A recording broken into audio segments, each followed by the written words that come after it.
This program contains content that may not be suitable for viewers under the age of 18. Viewer discretion is advised.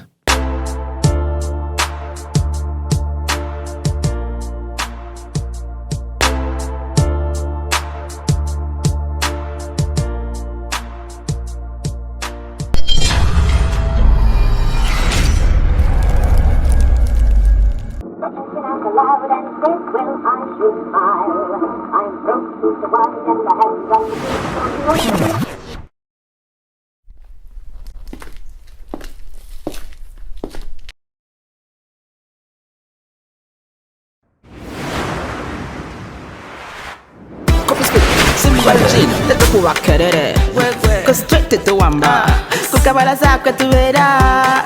Tuteka wembera. Coffee spirit yeka Simba jini nabogola nanti swaga muchenda tulaga masabu merere. Coffee spirit Simba jini check under the cup SMS the code wangule birabo tulaga manyi karuka sita wabuza Masabu maji. Bikole Masavu near Premier Distilleries. Simply buy Coffee Spirit or Simba Gin from a Duka or Kafunda near you. Check under the cap, send the code to 6688 and stand a chance to win border borders, tuk-tuks, cash, airtime, flat screens, mobile phones and a grand prize of 50 million Uganda shillings. Lero Premier Distilleries because Masavu. This promotion is brought to you by Premier Distilleries Limited and is valid for a limited time only. Terms and conditions apply. Alcohol is not for sale to persons under 18. Please drink responsibly. Owai! Leronga muli busy. Ono siya mugagga wange. Emmotoka eno Jose bulungi bagikwatamu eri yonna wansi. Bagitereze. Kamalalo omugagga wange ono wano. Ng'oli mweraliikirivu. Kasuku. Nabye benzi yo wali ne ngamba. Ugamba oti. Ngombuzeeko. Kiri kitya? Awai si byangu. Oluuto nga lukuggwako. Si byangu. Kasuku. Kiki? Obulamu nabo wabubala si bwe butambula. Buleka bugenda bukyankalana. Bukyankalana kiki obuzibu ki? Ndi mu katubagiro ka byasimbi. Oyagala ssente? Njagala ssente za bwangu. Buli wengezaako okugamba wano baleeta ekyapa leeta byobugagga byo. Naye kati lwaki tonkubirangako ebyo ebintu tubimala buli lunaku? Tofaayo jangu kutwa. Tugende kati kwe yagimanya nti ekyo kiwedde. Kiba kiwedde. Aji tutuuse weewano. Aji ogirayo Delta Cash weewano. Delta Cash. Basange wano naalya ku kizimbe kiriko Children's Clinic. Obayaji njagala ofune ssente. Olina engeri gy'onyumira mu benzi yo. Nalwawo. Okitegeeza? Olina engeri gy'onyumira mu benzi yo.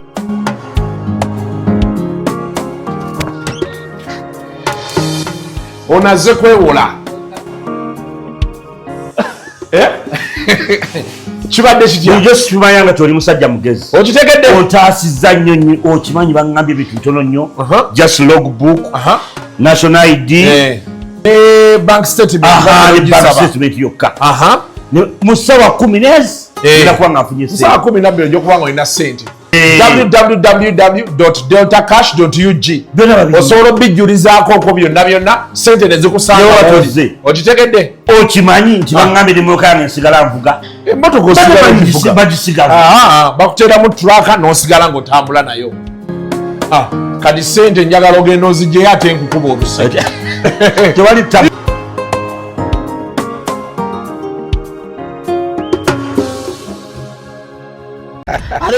Luzungu kale kasuku tujikole sawa namba luzungu.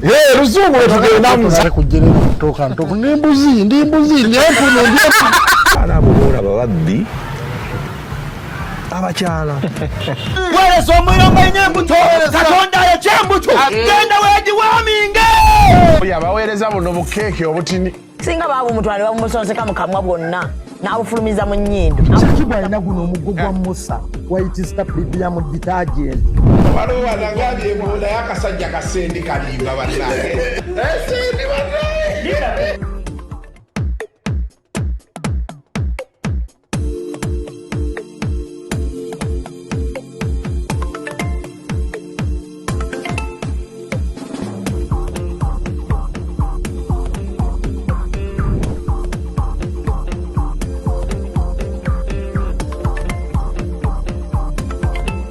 Welcome to yet another edition of Kasuku Live.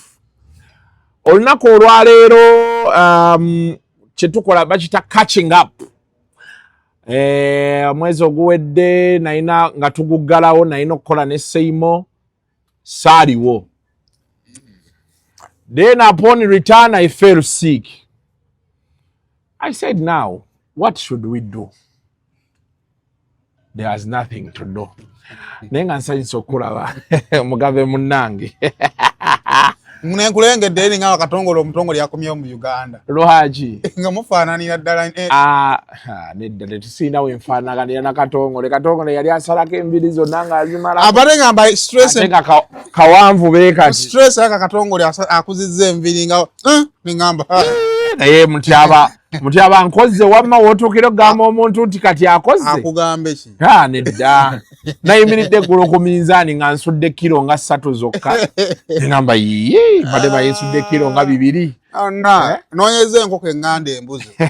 Oyagala kukola ki? Mbadde nakwetera nkoko owuttemu supu ndaba gundi. Yasamira muli. Lwaki bana enkoko manyi bannaku zibatunda nkoko zino ki? Layers osanga okkubo.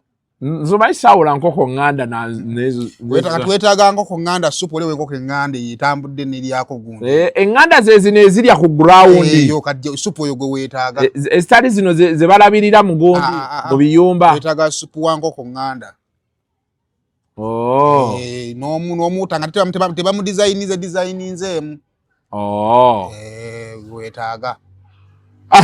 Kale. Betyo bwe tubeera tutambula buli mwezi nga guggwako baddaawo kati guno omwezi tugenda kukola ate mirundi 2. Tukoze wano ne mu wiiki eneesembayo. Era tujja kuba ffenna because the action is moving. Obulamu bugamba butya wesitabadde? Did you miss me? Industry ebadde kulo nga toliiwo nga bagamba nti nno kisebo. Omanyi dolaba ninamu ekirowoozo nti nno abantu abamu kasa Katonda abateeka awamu wabaawo ensonga lwaki abakola ki abateekawo. Olaba online eno waliwo tukalwere kutagaza nga weetaagayo abantu abakuinspiring okusigala ng'otaaba. Era kyobola nti nze nenye abantu abalowooza nti nno business balina gibeeramu bokka. Kati nze abantu abasinga okuinspiring bali 2. Yoyo gwe ntunuulira ndi waggulu ne gwe ndowooza nti musinga era nga ndi waggulu. Abantu 2 banzizaamu nnyo amaanyi. Gwe ndowooza nti nsinga nkola nnyo kubanga mpulira tagwanidde kunsinga. Oyo andi waggulu mba nnwana okuba nga njagala okutuukako waakola ki? Waali. Era industry negenda recovering after okugenda kwaba Kakalaamu, okugenda kwaba Ibra, okugenda kwaba kitekulina kwe kyayamba. Kwakikuba bukubi. Gabo ntegera so abuli omwe no business ayina contribution ye. Juke je mukomokola interviews ennyingi oli jagena nakubira jackpot y'emboozi nemugifuna ngoze reactions abo kitegera. So I believe absence yo ebadde ina kyetegeeza kinene. So mubadde you missed me in other words. Era naawo olwalidde kanisa ne gatuula ne bakusabira ebukalange ebafaaza batu nga bagamba omusajja tatukutukako. Nakulaba ne Zubeda so nga Zubeda ateesa nagenza omulaba yena ina amamwa naye Zubeda ensonyi taddeko amaanyi mangi Zubeda. Simanyi oba onoomalako nayo naye katukusabire. Naye ndowooza wategedde omuwendo gw'ebisenge by'ennyumba yo. Kuno omulundi nategedde kye nafunye mu bulwadde kyadde kimu kyokka. Abantu abasigale waka tulina obbawa ekitiibwa. Bw'obeera ng'oba olina mukozi oba olina mukyala ne babeera abaana bennyini nga be basigala ewaka. Olaba Kampala ono naddala kati ffe abasula eno ni organized environments. Ekifo kiba bize wakati wa saa 11 ne ssaawa 3 ez'okumakya. Owulira eŋŋombe weebale. Kati nze mbadde nga mmanyidde nzirayo ssaawa eyo oluusi kale nga nkedde 12 mu 2 owulira abatambula abakomawo okuva ewaka abaana bakomyewo biki kati wano ogenda n'oyo ekikomera nga kisirifu ng'oliwo wekka kati ffe mu kikomera tulimu babiri naye ndoza ate kyekirungi ng'owummudde kati anti obuzibu obuliwo bw'obeera omulwadde obeera ni comfortable kati kiringa bw'olaba covid bwe yajja covid ye yayigiriza abantu nti omuntu weetaaga ewuwo n'okolawo nga osobola obbeerawo omanyi nti abantu bangi babeerangawo edda ng'awoza gulayo obutebe obuteekeyo abamu nga ne tv tebaziina ewaka ne rediyo tebateeka budde mu waka abantu baali tebamanyi nti omukeeka ogwetaaga kati okutuusa covid we yajja nga weetaaga ofune akakeeka ofulume ennyumba otuuleko wali ku lubalaza wabweru abalina bu green awo nga okeetaaga okateekewo nategera kino tukyetaaga akyetaaga njagala kati okufuluma kashedi kaka nesisina ngeri gyentuula twagenda oyingira covid nga abantu balowooza alina intaneti ewaka yeejalabya kati abantu bagenda mu covid ne bategeera nti omuntu weetaaga obeere ne ka intaneti anti kati nga oluteekako NTV UBC Bukedde NBS waliwo omanyi nti waliwo Sunday ng'eyo nga okuggyako Spark ne Sanyuka zendabye ennaku zino ezikyusaamu nti Sanyuka osobola ogisanga ku makya ku Sunday ng'ekuba music w'abakokofinga ku Sunday Spark n'ogisanga naye kuba music waayo naye TV za wano zikola ebintu byebimu mu kaseera ke kamu kati nze mbadde ewaka wiiki nnamba nga mmanyi nti ku saa 6 UBC na music paka saa 7 nenkwata olwo Bukedde inaawo show yaayo ekuba music ku 7 luyimba Spark nayo weeri NTV yo ina ebyemizannyo NBS naye ekola amawulire nedda mu music kati kwegamba nga bw'oba interest yo teri mu music oba tolina option oba owedde kuleka nga olina internet sai nina respect gyempa abantu abasigala ewaka wakaawo olabawo abantu balabawo ngaawo okusaaga naye ssebo okwefuula bize wakati wa ssaawa 2 ez'okumakya ne ssaawa 10 abaana we bakomerawo obudde okutya ne buzibanga obulaba bwoti ososiitaana nabwo ali bize yagwe buddukako nga tamanyi ngeri gye budduka kati ataawo kati olina osaasira omuntu ng'asula mu kisenge na ddiiro olina osaasira asula ku muzigo kukyalika abavubuka bano abaduumula rediyo okitegedde oli mulwadde omusiru n'ayongeza sawundi bami ate amazeeyo ufa n'olyoka owulira ate bagenda ne basula mwezi ennyumba nga tekuli siiringi obanga siiringi siyangalama ate alina siiringi waki oba ogula wuufa anti ono agula wuufa kati gwe naawe wooli wano n'alyoka agikuba wankoona ebbaati n'oluwulira nga liwuuma saakunyumiza ku mboozi eyo kye nakola taata Kapuulu taata Kapuulu yakola ki taata Kapuulu yali yagula wuufa ng'ekyamazima wuufa taata Kapuulu ekuba kakati taata Kapuulu yali kati nze ndi mutabani wa landiroodi ye mupangisa tuli mu myaka almost gyegimu kati taata Kapuulu nga mujjajjako amasannyalaze ngenda bangamba kati va mu nnyumba ennene yambuka naawe ofuna obeere mu nnyumba kati zaali zirina kuba ddabo taata Kapuulu n'apangisaako emmaaso zenenzire maki emabega kati taata Kapuulu ng'ava azukka saa 12 n'atumbula wuufa yagiwulirizeemu eddakiika 3 gamala nga yeetegeka ekyamazima nga tosobola kwebaka Katonda nga bw'ateerabira abantu be nina anko wange ampeerezaawo mu fyeta emalayo nengikwata emizino gumu nenguteeka mu nsonda emu nenguteeka mu nsonda negisooka gijja bweti nenkwata wuufa eno besinga erina emizindaalo mu maaso neno wansi nga guli omuzindaalo nemmanya nti taata Kapuulu adda ssaawa mmeka ssaawa 2 zamusanganga waka nagitumbula ku ssaawa 1 dakiika 5 taata Kapuulu agenda okukwata olujinga lwe lumugamba kulikayo ddadi ng'ettaka linyeenya bweri naddamu okuyata taata Kapuulu ng'akyazizza girlfriend ayagala kwongeza rediyo nga eri enkolayo mu maka ogwo yamugamba toyongeza yongeza ogenda kwongeza omusajja oli kyagenda okunkola olusaapangisa bakyetaaga Talaka pulu. Ya ninyeeko banna isinga opi. Edda waliwo wenali nkyapangisa waliwo wano ekyanja wano mu kikomera twali mwaba. Ng'ennyumba ziri self contained ebisenge bibiri ebisulwamu. Kati nga wabweru awo waliwo bamalaaya. Bw'ofuluma booti. Omanyi bano abantu famire nti baagabana. Kati bwe bagabana omu alina kasente ye n'azimba ekitegerekeka. Naga nti wano ngeri gye tuli nkyanja wajja kukula nga tebannakola olwo luguudo. Naga nti nze kati kansoke nga mbasaba 5 oba 7. Lwe balikola oluguudo nyingira akakadde oba obumeka. Kati ye 10 ye yagiteekamu ennyumba ezi nga ziri self contained. Bano banne omu n'azimbawo ye waasula kati wano mu maaso gaffe nga wakafuluma booti ekikomera oli yateekawo emizigo. Kati nga bamalaaya be baliwaawo. Waliwo bamalaaya kati ng'ate wano mu maaso bambi waliwo omusajja ng'alina mukyala we. Mukyala we bambi nga yajja n'atuwolezaako. Naye omusajja oyo Katonda amuwa omukisa. Mukyala we yaboolezanga n'akolanga kyo kirala. Ekintu obwavu kintu kibi. Era bamalaaya be baatugambako ne batugamba bannaye omusajja embonabona gy'abonaabona mumulekere ku mukyala we.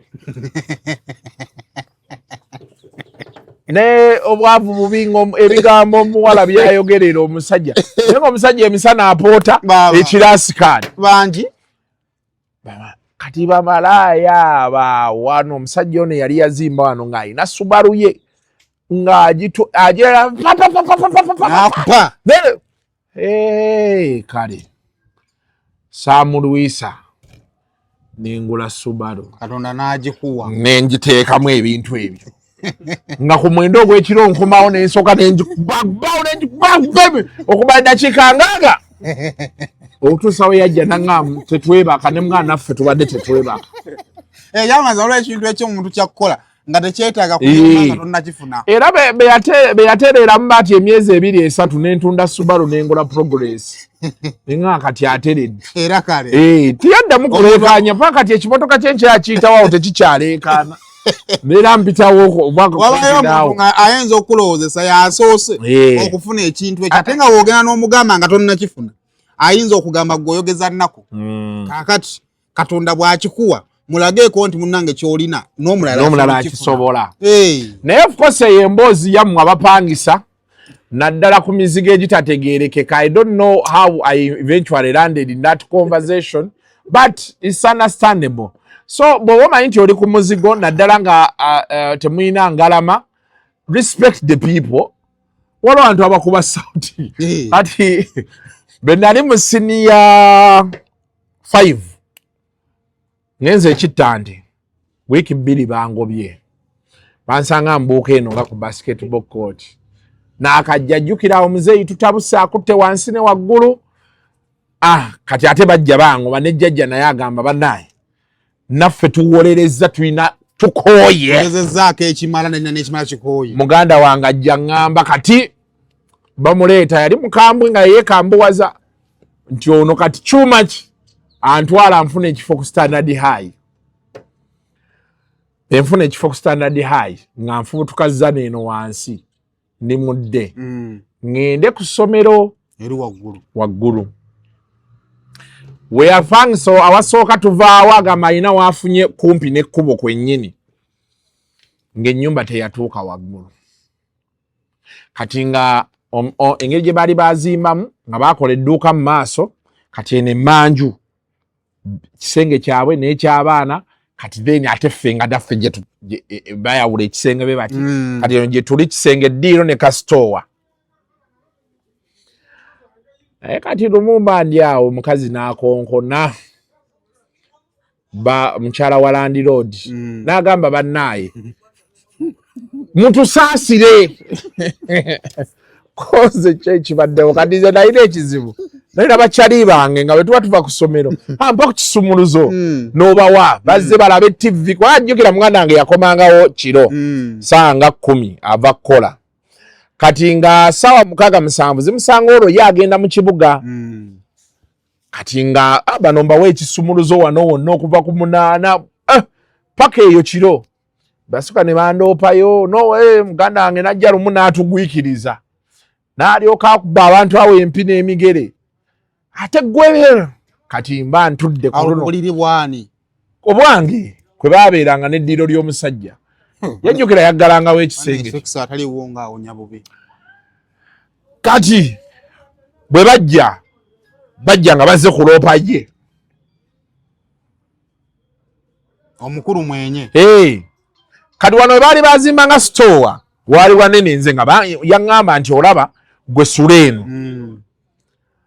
kati nze nga nsula eno kati ng'ajjukira eno sayidi ye yatuuka kati nze era nga bw'aba akomyewo abaludde okundaba nkonkona gy'oli biki kuleteddeyo ebyokulya ojja bisanga mu fridge kale nga n'ekisumuzo kyange ayina ekiki kumbe omusajja sawuti ya buzara ng'aleeta ebikazi ne bireekaanira awo nze nga sibiwulira kati ku makya jjukira ngenda okuzuuka ngenda ku ssomero benzigulawo wano eri bo babeera mu kisenge omukazi naŋŋamba kasuku yaŋŋamba Isaaka ŋŋambira ku muganda wo sambe ku makya kozi ate kiki abaana bafa tukooye ne mbuuza mukooye eki naŋŋamba aleeta abakazi ne bakuba enduulu ne muŋŋamba enduulu baba bakuba zaaki nagali musiru koze sibitegeera kamukuyitire nga nkonkona mukulu nga bamugamba ssebo tukooye n'ababuuza ate nkoze eki oleeta abakazi wano ne baleekaanira waggulu koze okuleekaanira waggulu kitegeeza kyo muganda agenda nga nti tuba tuweekola kati abakazi baba baleekaana nafeeseko naye nga nziwedde oli ayogera ebintu nga sitegeera kyategeeza naye gwe ennaku eri mu nsi eno era ate otwalwawo ogwo omwezi ne tusenguka baatugoba bugobi mukazi nanga nti kati guno omwezi temunsasula kati wali landlord wagwera mu batetekawo late payment baatekawo nduulu fired chest away ne tugenda ewaddaka ate yali third term ate olowooza term eddako nayingira kisulo ne ŋŋamba why sijja nange sowola nduulu so kati abali eyo nga siringi tennatuuka waggulu very sorry for you now onzikiza omwana yava mu kyalo eyo najja ewakkoye nga kojja walina luumu egyo kateni yeekola ki ye baawula kati kojja nga wa safaari omukyala ye yamufunawo ebusoga kati kojja nga lwayingidde ennyumba ekitono ennyo ssaawa zeezo 3 twamusanga ku ssaawa 7 ng'ali ku kabalaza atudde bwali tumugamba owaaye lwaki toyingira kojja ate nga kojja tamugamba nti fuluma it is upon you ye atandika butandisi kojja it is upon you naye bagamba nti abawala abo abasoga it is upon you owulira nga oli comfortable akulimba n'ebitaliiyo sawuti ya buzara omugamba owaaye kiki kale omwezi okay bino kati saawa bino ebitambula tusookere ku be bagenda ologa plandi mulekwa ali mu be bagenda okuloga muleka bamutadde mu bagenda okuloga naye nze ndowooza nti alien omanyi industry eno osobola ogikola asikaali abeewaabwe bamukubiddeko leero simanyi oba tunassa afunye essimu okuva eishaka tetujja kussa naye mutugambireko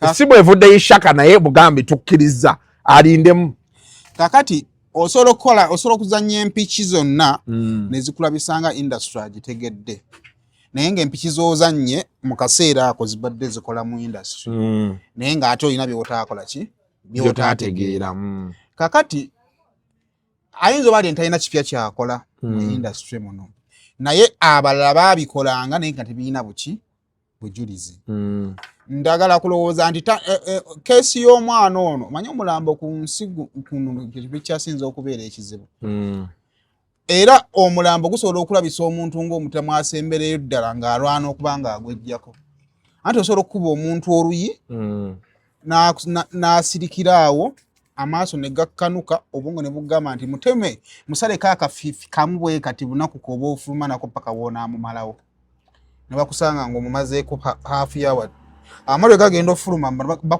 baku identifyinga ng'omutemu awe asembeddeyo ddala naye nga wali onoonya solution eyinza okukuyisa mu kizibu ekyo nga ekyo kiwakola ki kiwazaalawo kati omulambo kintu kizibu kibi nnyo kati enayinza oba turning point ya alien ne ku ngeri gyakolamu ebintu bye kakati nze ndowooza nti ekisooka wonna we yali mu wiiki eyo gyeyamala nga asirise yali alaba ebyali ku social media personal reflection n'alabanga kituufu amagye ge gali ku sayidi ye naye nga gayinza oba tegasuubula kumuwolereza kimala kakati mu kukomawo wano n'abaamulina bingi bye baayogera naye era woowuliriza alina asobola ayogera ebintu bye nga asaaga naye wobiwa obudde bibaamu ensonga waliwo olunaku lwava mu kkomera yagamba abavubuka abo abaali mu kufangwa nti bagambye neesonyiwa abayaaye wakitemu neesonyiwa it is something kye baamugamba eri kyosobola okuba nga gwe ng'omuntu tolina bizibu naye be weetoolodde ate ebintu byetubadde nga twogerako wano ti abavubuka obalina bangi naye obaliisa ki oba ontegeera we yeetooloolamu n'akumawo n'empale empya awushuwayo nti empale yaguze nki mpya ekyokubiri ne wobanga obasasula kati gw'olyekulaakulanya ddi ng'omuntu bw'obanga olina kubeezawo baki bano and I believe era n'ababe be baamukola ki bye baamugamba n'abiwuliriza kakati oluvannyuma lw'okuba nga alina bye bajja nga bamugambye okukoma weeno muffe alina ate abaamujjonkera jjukira akyali muyimbi akyali mu showbiz otegera ne ku mutimbagano akyakola ki akyaliko kati akomyewo atya nga alina atali radical naye asigale nga tasirise busirisi kubanga ate bw'asirika obusirisi mujja kutandika okumwogerera nga bwe yakkakkana ng'ensi bwe yagikola ki bwe yagiraba kati kwe kujja ne approach ya ngenda baloga because ekola amawulire ekyokubiri eringa ngeri sarcastic ekyokusatu eringa eri fane kakati nga najeta najikubawo naye nga akutegeeza nti gwe ngenda kukuloga naye nga indirect akulaga nti wanjogerako bino era nenkulaba nenkutegeera era buli gwe yayogerako bw'otamusanga n'omusinikirako amannyo leero bayinza obutakuba kikonde publicly naye oyinza okuvawo n'eŋŋuumi oba okitegeera so kati atwala ekyeddogo osobola okitwa mu sarcastically eddogo likola omuntu watukira okuloga abalemereddwa ebyo byonna bikola but indirect yali acommunicatinga nti bwe nali mu mbeera eno gwe noono kireka manjogerako nnyo era nabalaba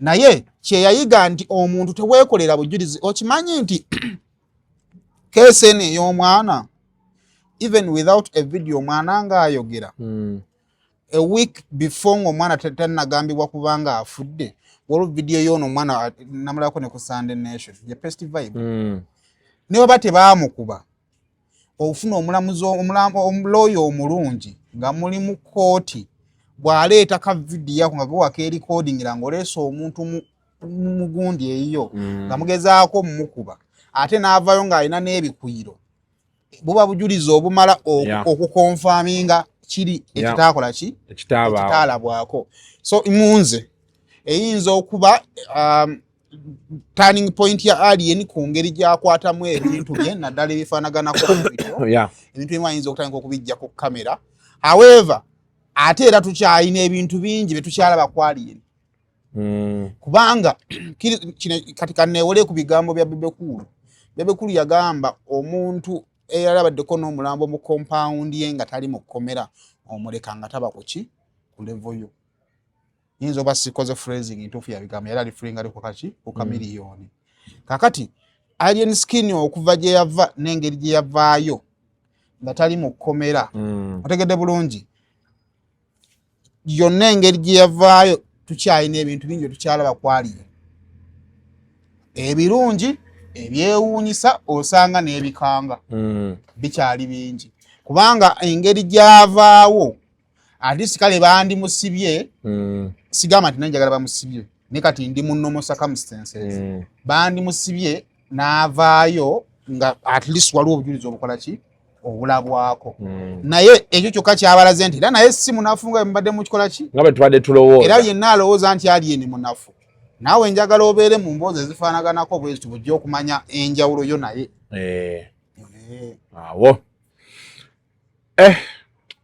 naye nga my blaza ali mu mbeera ki I think my brother is okay. Kati olaba Junior, the Junior I've seen. Is ordering your stock from China, Turkey and Dubai stressing you so much? Is it taking you months and months for you to get your stock? Just 1, 2, 3 and trade like a boss you are. 1. Talk to Iran Global Logistics on 0740 152 331. 2. Let us know whether it's sourcing or sending money to a supplier that you would want. 3. Enjoy our unmatched customer service. Trade like a boss with Ryan Global Logistics. Find us at Nabugabo Street, BBC Building, room N412. Call us on +256 740 152 331 or +86 180 723 935 15 or +86 132 502 156 85 or visit our website on www.rangloballogistics.biz. Rand Global Air Express Cargo. We move anything, anywhere. Omanyi mu bulamu waliwo bintu bye tulowooza nti omuntu alina okukola bw'ati, alina okukola n'akola bw'ati, alina okukola bw'ati n'akola bw'ati. Kati ng'omuvubuka ku myaka gye alabye abantu be bakolerera okulaba. N'abaako byafuna abavuka byakolerera okukola ki? Okufuna. Kaakati sigojja okkanga. Oba ontegeera. Tojja mukanga era ono gy'abimalira ne Junior asobola bimalirayo. Ono gy'abimalira ne Junior asobola bimalirayo. Kubera ne Junior akava ku misango gye twali tulowooza nti gimukola ki? Gimutwala. Bonna beesobola. Pozi wano nga bezinduukiriza mu zino ez'omuntu. One on one. Kyokka ati Junior asoma psychology. Manye ekisooka amanyi okusoma embeera. Oba ekitegeera. So, ekyokubiri baneesanga ddi. That's also a question. Baneesanga ddi. Era wa. Era naye basinga bafuna be beesanga bayinza okusanga nga tebasobola kumalirawo bizibu byabwe. Anyway, so embeera bwetyo bweri olunaku olwaleero. Tulina story ebadde etambula endala ennaku zino. Nalabye waliwo embeera eyazze nga bagamba Federation ne side eno abayimbi bakulemberwa Bebe Cool. Sinawulira Bebe Cool kyayogera ye nga ye. N'abigamba. Nendabye Nobert akiwadde nnyo omuliro. Of course ye nga akyambaza Bebe Cool nti abayimbi ba Bebe Cool. Okitegeera. Nga bagamba nti Kenzo yavayo n'ategeeza omukulembeze w'eggwanga nti mu campaign zino, I don't know, you will tell me if it is true, nti mu campaign zino abaana abali mu regions eri be babayimba. Si bya kuzunga n'abayimbi bano bakola ki? Abaana bali nabo bakole ki? Bafunemu. Ate nti bano already babadde bali ya side zeeno. Kane wabeera waawo flexing okusika omuguwa which is which. Kaakati nze nali nina gwe njogera naye era yali ava kuyimba ku gundi ku campaign ezimu kuzaasembayo. Ne mugamba nalina byange bye mugamba. Nangamba nno mu maaso wagenda bbaawo ensasagge. Simanyi baba bagiyisizza mu Nobati. Niye nga maaso wali ogenda kubaawo ki? Ensasagge. Kaakati it looks like ekisooka Kenzo yasiba abayimbi akandooya abasinga nakatwala ku album launch ya M7. Era ali yaŋŋamba nti omuyimbi yakwira muyimbi muno n'amugamba okimanyi nti Kenzo yatutuddemu NRM nga tetumanyi nti bw'otunuya invitation letter kwe baabatwalira. It was more of Kenzo Museveni as a chief guest. Kati nga yo attending ebintu bya kyaliwo gw'obeera naye ku Federation. Era n'emikisa mingi nga album eyo yali ewuliriziddwamu Kenzo Beta ne ttiimu yaani ya Kenzo abayimbi baali tebagikola ki? Tebagimanyi. naye bw'otunulira alubamu eyo okuleka abayimbi bakadonkamu ate bo nga baafuuka ba yesmaani ba Kenzo lwa nsonga nti basinga baali tebakoze ssente zimala oba ontegeera n'afuuka Guardian Angel waabwe nti nno saa zino Kenzo $5 gakyali mazibu osobola omukubira essimu n'agayiwako ki ku ssimu ng'ate mu bulamu obwa bulijjo omuyimbi wa kadonkamu yeetaaga okugavugira paka Masaka kaakati Kenzo aba afuuse Guardian Angel we kaakati abo basali ku mabbali kati bw'otulira ku alubamu eyo era it was Kenzo featuring upcoming artists from different regions. Ekyokubiri Kenzo wamala bakusiba akandooya batandika okuzuula lwaki ebimu bibadde tebitambula batya revelation y'omukulembeze w'eggwanga gy'akola erina kyeyongera okukakasa abayimbi nti lwaki ebintu emu ku side emibadde tebikyatambula nga bitambulira ku wingi emu era nga wingi eyo ya federation era abasinga bavaawo nga bakkiriza nga bagamba olaba kasajja kabadde kazibu nga just bawa minisita kati bw'agattako nga mutabani wa mulwanyi bw'ogatta ebigambo omala okukwata ebyo njagala ate ogende ku bigambo bya president ku Bebe Cool ebigambo ebyo interpretation yange nga Saymore tebiraga nti president abanja Bebe Cool ekintu kyonna tebiraga nti president yejjusa byakoleraani Bebe Cool nekiraga nti president we yamala obbikola teyategeera kiki ekyaddako. Very true. Wabula ate bw'amala okukola ekyo ate najja n'akulaga nti Kenzo ate yali transparent ekikoze eki ekiyitiridde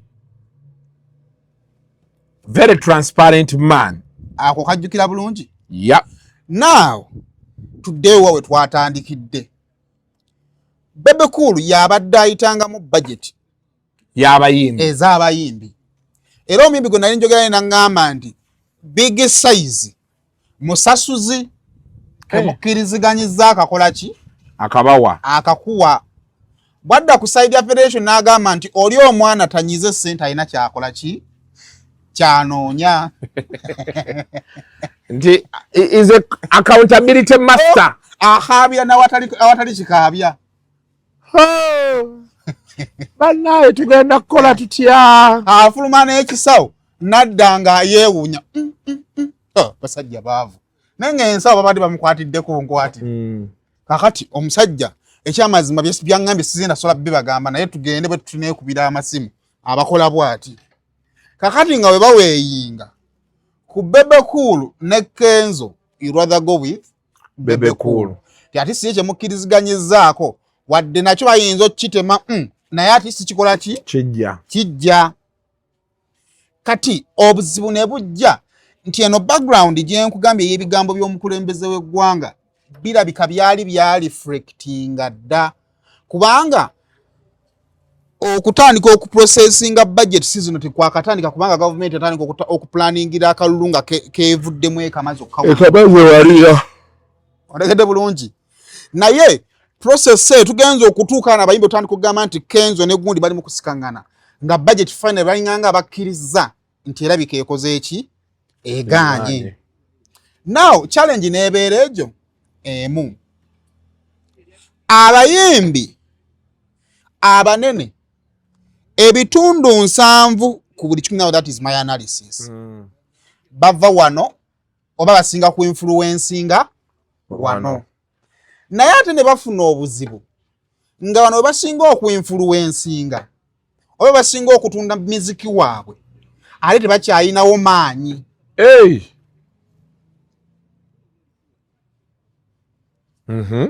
Ontegedde bulungi? Nkutegedde. Kaakati ne tumalirizanga ate balina kusigala nga bafuluma bagende mu bitundu bajja baliikiriza kubanga politics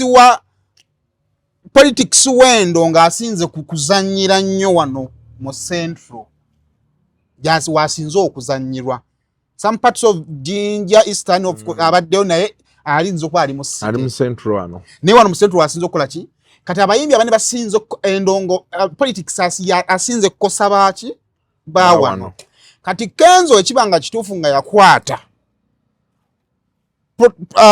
project n'agitwala n'agamba nti tukozesa abayimbi abeeri now wawakubira ekisooka agenda kukakasa muzeeyi nti muzeeyi mu region ngenda kuleetera abayimbi 100 abayimbi tebagenda kukoma kuyimba bagenda kufuuka bamobilizabo mu bitundu ebyo kubanga we have had a background where abayimbi aba regions attacking aba promoters abategeka ebivulunga tebabakoze eki nga tebabataddeeko kakati kitegeeza Kenzo awaleeta ensonga yogamba nti abayimbi okuva mu region beba bayimba already waliwo abali ready okwerukaminga kubanga already badi bakicomplaininga nga nakone mu bivuli badinga bikola ki bibeerawo okategeeraako kakati naye tutuuka tutyawo eri background yankugambye nti abayimbi abasinga baagala kubeera wa Bebe Cool kubanga yabaddenga aba planning era n'okukola ki Kenzo bw'ayagala okujjayo mbu budget amanya nti bano abayimbi tabakola ki tabalina kwe kuleeta idea eyo naye nga ate idea eyo etundika kubanga government sente zeefulumye saazi neri mu kalulu eyagala return on investment. Return on investment mu bana abayimbi bana abanene ntono lwaki nti abantu babalaba bulabi bagugulanye nabo nnyo nti abasinga bangu bakukwasaganya ne Kyagulanyi leader of opposition okategedde bulungi kakati kiyinza okubeera ekizibu okugenda ku lwale abantu ne bajja bangi ku lwaba abayimbi ate balina kujja country oba kitegeera kati akuwa point n'akugamba waba tasobola kumobilizinga wano waava n'akumobilizingira soroti eri kyokka ebyo byonna bigenda ne bigwawo kirabikanga Kenzo is more of a darling when you compare with Bebe Cool right now kati bw'ogattamu n'ebikono nabikikwatirawo n'emboozi endala gye bannyumiza nti emboozi y'aba TikTok nabo baalimu ebiwayo ebyo bisatu era obojjukira nti waliwo ba TikTok abaali balwanagana obojjukira wakirabako ku mutimbagana kuno omu n'atuuka n'okwagala ne batwagala okukwatibwa baali ba mukyalo ono yaani Adija ajatina myalo ne wabawo namulala ate aleeta ababe kakati mulimu budget z'okwesikaŋŋana omuggo ono n'atwala naye kati ku kiri ekyabayimba kye tubaddemu nti kiyinza okuba ebintu bingi bituukidde mu kaseera ke kamu gavumenti pulezidenti mumativu musanyufu ne Kenzo abayimbi tebaagala okukola na Kenzo kubanga bawulira balina sente zibagwana okufuna ate ayinza obutazibabwa Kenzo n'agamba nti ze sigenda kukayana nakawawanga nenaki duumu kandeete concept yange nze ndeeta abayimbi okuva mu regions era emikisa mingi nti y'abayimbi ya regions yegenda okuyita then n'abayimbi abanaagonda okukola nga Kenzo bw'akola ki bw'ayagala kubanga twatuuka mu business eno omukisa gwa team ya Bebe Cool we guli wamu nti yayina alien ate bamuitaga is a center of transition of independence oba of the semi independence abayimbi gye balina kati comparinga we twaviira mu kaki mukalu nti omuyimbi asobola okuva openly n'agamba nti mpagire NRM n'ali ekyemisana n'ekyeggulu n'okwegatta ne yeegatta okwawukana bwe kyali luli kakati awo wokka nti ono akyamulina ate n'ono akyakkiriza nti ono oba okugigabana kwegamba kati tuli awo oba okugigabana ye Kenzo agambe nti in charge of upcomings abagenda okujja okuyimba kati kawe wakyali okusikaŋŋana omugwa kakati abavaayo okuwoggana b'omukulu baayita n'agamba naye kukimanyi sente zituyise mu ngalo ne bakuba kondoolo omukatukoze tukyantinze n'empogano tutokina mubuzibu nti bugezaako kyosobola tandika mukama wange nekijja bba kizibu okulaba abo nga bo beetunuulizza obwanga kati buli omu agenda kubeera mu ba proxy era kyova laba nti ne Kenzo waliwo aba region bye twalabyeko nga bavuma Bebe nga bamulangira obutayagaliza kyavuddeeyo kati ekyo era kuba nti enkwe ziri mu bayimbi kati bali wakati awo ekigere kimu kyatandise okugende wa Kenzo bo balaba eno yewali omugaati batandise dda otambula nga baddeeyo kyokka era kisinga okubeera ekibi mu bayimbi omanyumiza emboozi zesaagala kuleeta sigenda kwogera mannya gaazo omuyimbi omu akubira minisita omu ngamugambe eno njagala kuvaayo bali mu kunfunamu nnyo njagala nange budget itandika okugyefunira mugambe awo kati we tuli era abantu bonna abaluma kampeyini bagamba tebalaba kampeyini nnuma ng'eno temuli wadde ttondo ly'akantu kasamuze yatandise n'okuziwummula n'agamba yo sigenda subula nine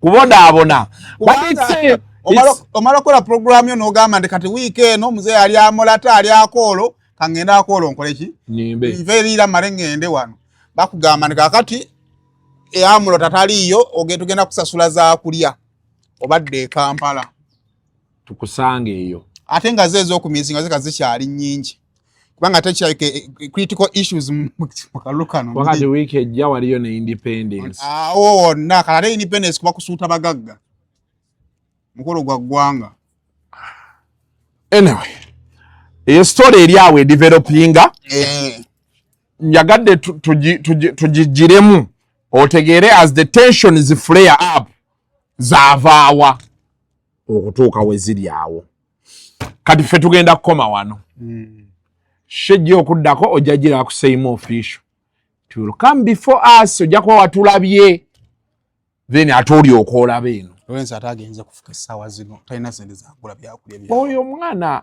buli Desemba bw'eba esembera yeekola ebintu ndowooza oba emizimu gyewayo giba gye mwagala asembera ddeeka bagenze yeggalidde mu mmotoka kati bwaziirira omu Lawrence but I think the man as a pazi yali akola wa Pastor Iga ate ejo ebiriyo ebiseera mukama we yafiira we yakolerayo the man ke kaseera kennyini mukama we yafiira I think but naye kwali mulamu kwali kulayini nnyo does not look like it nzijukira we batwala channel yo yateeka ku status ye Katonda ajja tuwanguza God knows akati gwe batatwalanko ku channel wamanyi otya nti taliiko buli kintu ekiwe ekizibu ekikugwira anti mulaba oluusi ninga oba Lawrence Mawobe ayinza okuba nga taliiko mukukwana nooza okira akyalina kibuutu kye kiri omwana alina engatto kiri kimu si bingi akagula peya zingatto 3 bukyanga taliko kukola naawe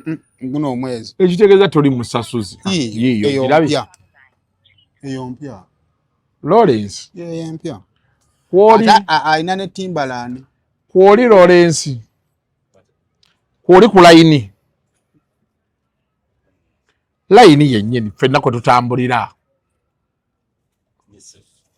okyali ku umeme oba wadda ku UEDCL era mutyaba akyakwata kantu mutyaba wetunate tunamuga nti jjaka anajjako ayinza notukwata mu byenda kati tutunuulireko mutyaba eraliikirivu bundika kati bw'oba bwotuna ebirala bwoti bw'obikola ate oli musajja muzibu mutyaba ng'alwawo baatyo ekirungi walugave kati fe aba olugave atukiikiridde omulenzi waffe atukiikiridde mutyaba tunaamala kugamba obijjeko ajjako ebintu by'ekisiru lekeraawo oba kantu baako okakwatira naye banga akwata kale omutwe ogumaleyo oba mbadde mulwadde nga mbalaba mukyala wange loli twazuka abataddeko wampeereza obubaka ne mmaa kati omulwadde atuse ku leve ey'okuzzibwamu amaanyi omutuuse naye kyekiwaa kishaddi yakyama ndi oyo omuvubuka yagamba twakola ffenna ku UBC mumanyi naye enkulaakulana ye nga ntini yaani erinnya lye oyo omuvubuka gwokola naye wa sports akola BBS Sports yagala twali fenna ku UBC naye nkulakulana ye ntini mwali mwateeza kulakulana ku level ki nkulakulana speed kwatambulidde ntini alina mmotoka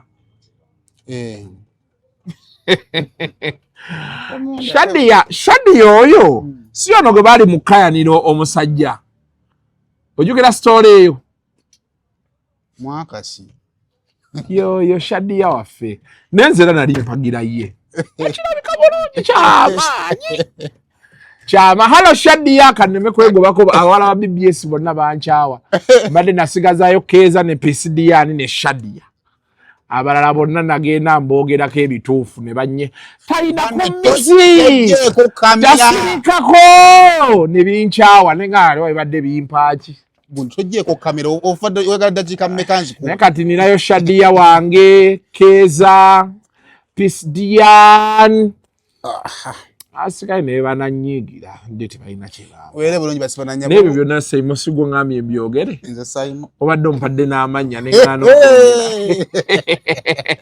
ntyaba tuyambe ssebo tofaayo sirika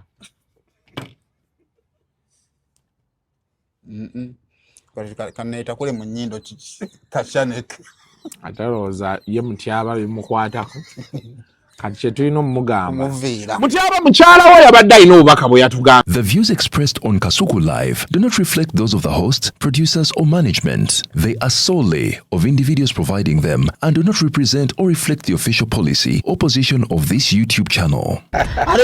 Luzungu kade Kasuku tujikole sawa namba luzungu.